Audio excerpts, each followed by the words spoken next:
dağlar taşlar duysun sesimi. Sensiz geçen günler verdi dersimi. Vermeden sevgilim son nefesimi. Olanları unut, affet sevgilim. Yeter ki sen beni affet sevgilim.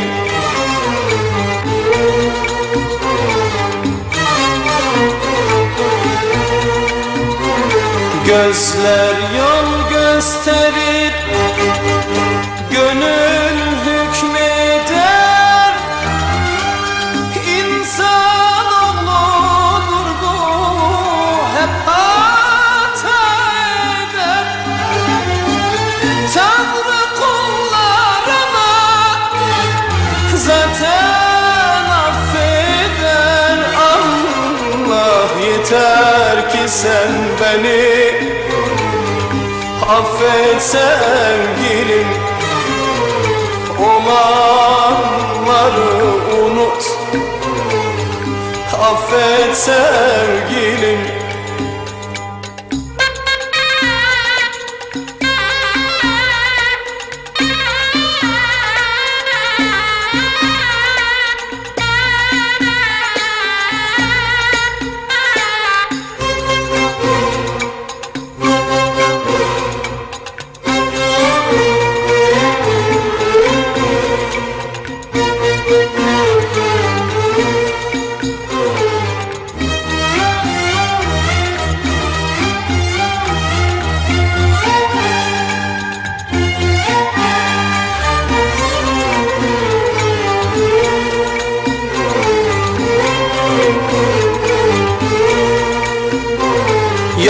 Yaşamak bu değil, yaşamıyorum.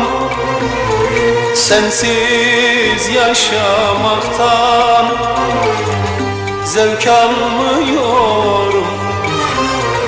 Önümde diz çöküp yalvarıyorum. Olanları unut, affet sevgilim.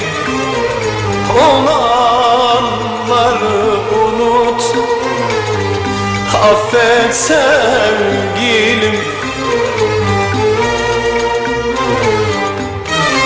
Tanrı kullarına zaten affeder. Allah yeter ki sen beni affet sevgilim. Olanları unut, affet sevgilim.